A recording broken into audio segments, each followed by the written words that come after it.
दोस्तों, आपने अक्सर सुना होगा कि जैसा मालिक होता है वैसा ही नौकर होता है। देश का सबसे बड़ा न्यूज नेटवर्क, न्यूज चैनल, इसमें कई एंकर हैं, जैसे कि आप अमीश देवगन जी की बात कर लीजिए या अमन चोपड़ा जी की बात कर लीजिए। शाम को डिबेट करने बैठते हैं और देश के भीतर हिंदू मुस्लिम के नाम पर जहर बोने का काम करते हैं, ऐसा कहा जाता है, आरोप लगता है इनके ऊपर। उनके मालिक हैं मुकेश अंबानी। उन्होंने भी पीएम नरेंद्र मोदी जी की तारीफ में कसीदे पढ़ने में कोई कसर नहीं छोड़ी।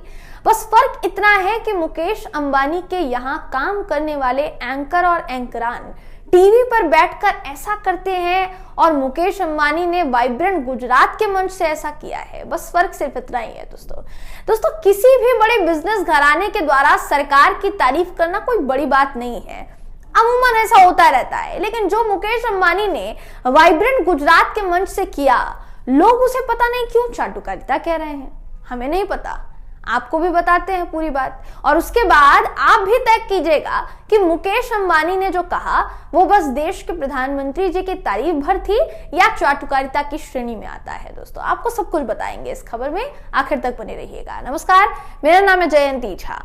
दोस्तों, इस देश के भीतर एक गजब तरह की प्रतियोगिता चल रही है, स्पर्धा चल रही है, कंपटीशन है, होड़ है कि कौन साहब की ज्यादा तारीफ करके नंबर बटोर कर ले जाएगा, कौन ज्यादा तारीफ करेगा, कौन ज्यादा चाटुकारिता करेगा। अब तो इस रेस में चैनल के मालिक और कर्मचारी दोनों शामिल हो गए हैं। मौका था वाइब्रेंट गुजरात बिजनेस समिट का, प्रधानमंत्री नरेंद्र मोदी जी मौजूद थे और मंच से देश के सबसे बड़े बिजनेसमैन मुकेश अंबानी ने तारीफ के ऐसे कसीदे पड़े कि मानिए कुछ देर के लिए प्रधानमंत्री मोदी जी भी मन ही मन बोल उठे होंगे कि छुपकर पगले, रुलाएगा क्या।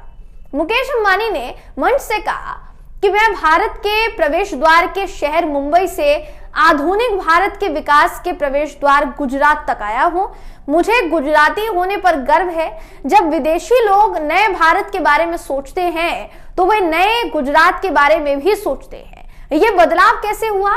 इस बदलाव की वजह एक नेता है जो हमारे समय के सबसे महान ग्लोबल लीडर के रूप में उभरे हैं। इस नेता का नाम है पीएम नरेंद्र भाई मोदी, जो भारत के इतिहास में सबसे सफल पीएम है।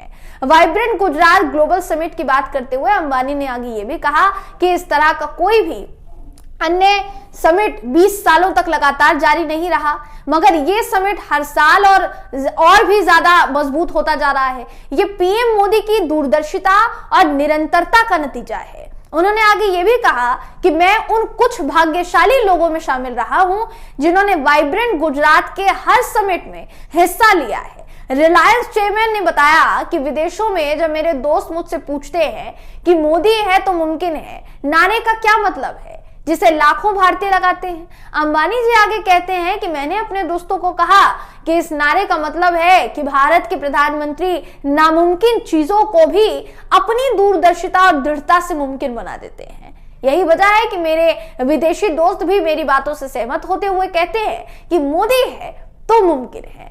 दोस्तों, ध्यान दिया होगा आपने इस पूरे बयान पर। अगर आपने ध्यान दिया हो तो आपने समझा होगा कि कैसे मुकेश अंबानी ने तथ्य विहीन बात करते हुए पीएम मोदी को देश का अब तक का सबसे सफल पीएम करार दे दिया। लेकिन सच मुकेश अंबानी की सोच से बहुत ज्यादा कड़वा है। जिन पीएम नरेंद्र मोदी जी को वो सफलतम पीएम बता रहे हैं ना, उन्होंने उन्हीं प्रधानमंत्री जी के दौर में देश पर कर्ज से लेकर जनता की जेब तक पर कर्ज का बोझ बढ़ा है। रोजगार ना उन्हें की वजह से लोग ना अपने परिवारजनों को ठीक से भरण पोषण कर पा रहे हैं और ना ही बीमारी होने पर इलाज कर पा रहे हैं। देश की जनता के भीतर त्राहिमाम मचा हुआ है और मुकेश अंबानी जी की फाइलों में देश का मौसम गुलाबी है। भाई, कैसे हम समझ नहीं पा रहे हैं।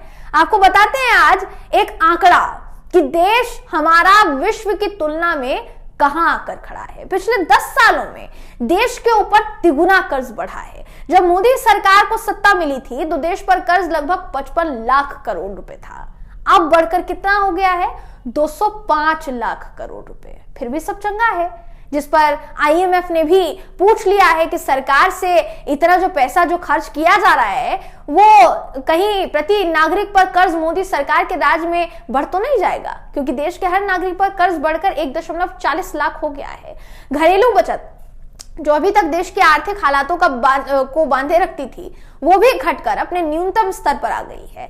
देश के भीतर त्राहिमाम मचा हुआ है और मुकेश अंबानी जी कह रहे हैं दोस्तों कि प्रधानमंत्री मोदी जी देश के अब तक के सबसे सफलतम पीएम है। बात स्वास्थ्य की कर लेते हैं, हेल्थ सेक्टर की कर लेते हैं। भारत व्यक्तिगत स्वास्थ्य सूचकांक में 11 देशों में से 10वें नंबर पर है, यानी कि भारत के लोगों के पास स्वास्थ्य सुविधाओं की इतनी भी पहुंच नहीं है कि वो अपने निजी स्वास्थ्य का बेहतर ध्यान रख सके। तो दोस्तों वहीं वर्ल्ड बैंक ने ह्यूमन कैपिटल इंडेक्स में भारत को 116वीं रैंक दी है। भारत को 174 देशों की रैंकिंग में 116वां स्थान मिला है। दोस्तों इस ह्यूमन कैपिटल इंडेक्स में शिक्षा यानी पढ़ाई को और हेल्थ को दो अहम फैक्टर मानकर चला जाता है। अब आप खुद तय कर लीजिए कि वैश्विक स्तर पर भारत की क्या हालत है, और अब वही रोजगार की बात कर देंगे तो कहीं ऐसा ना हो जाए मुकेश अंबानी जी को अपनी बात ही वापस लेनी पड़ जाए। दोस्तों CMIE इसका सर्वे बताता है कि भारत के इलाकों में बेरोजगारी की दर 7.8% थी, ग्रामीण इलाकों से भी ज्यादा शहरी इलाकों में। देहाती इलाके में सर्वे के मुताबिक 5.3% बेरोजगारी दर दिखी। शहरी इलाकों में 15 से 29 वर्ष के जो लोग हैं, पुरुष हैं, उनके बीच बेरोजगारी दर 18.7% रही, जबकि 2011-12 में यह आंकड़ा 8.1% था। शहरी इलाकों में महिलाओं के बीच 2017-18 के दौरान 27.2% बेरोजगारी दर्ज की गई। ये बेरोजगारी दर इतिहास की अब तक की सबसे ज्यादा बेरोजगारी दर है। 2 करोड़ नौकरी देने का वादा करने वाली सरकार की गलत नीतियों में लाखों लोगों को बेरोजगार और मानसिक तौर पर अपाहिज बनाकर छोड़ दिया गया है दोस्तों। लेकिन मुकेश अंबानी जी क्या कह रहे हैं? मुकेश अंबानी जी पीएम मोदी को अब तक का सबसे सफलतम पीएम बनाते हैं। अब इन सब आंकड़ों को सुनने और देखने के बाद आपको क्या लगता है कि पीएम मोदी अब तक के सबसे सफलतम पीएम हैं, और जो मुकेश अंबानी तारीफ में कसीदे पढ़ रहे हैं वो क्या चाटुकारिता की श्रेणी में नहीं आएगा? आपके क्या विचार है दोस्तों? जरूर बताइएगा, अपनी राय जरूर बताइएगा। देखिए अगर अभी इस पूरे सिचुएशन की बात की जाए, पूरे सिनेरियो की बात की जाए दोस्तों, तो जो माहौल सेट किया जा रहा है ना प्रधानमंत्री मोदी जी के फेवर में, सब जानते हैं क्यों किया जा रहा है। खासकर बिजनेसमैन जो हैं वो क्यों कर रहे हैं ये भी आप अच्छी तरीके से जानते होंगे दोस्तों। गुजरात जहां से अंबानी जी भी आते हैं, अडानी जी भी आते हैं, खुद प्रधानमंत्री मोदी जी भी आते हैं, शाह जी भी आते हैं, मोदी मंत्रिमंडल में शायद ऐसे कई नेता होंगे जो गुजरात से आते हैं दोस्तों। उस गुजरात से ही सारी चीजें व्यापार के मामले में ऑपरेट होती है। प्रधानमंत्री मोदी जी जैसा मैंने कहा गुजरात से आते हैं, गुजरात वाइब्रेंट कार्यक्रम है। अब उसमें मोदी जी की तारीफ नहीं होगी तो क्या होगा भाई?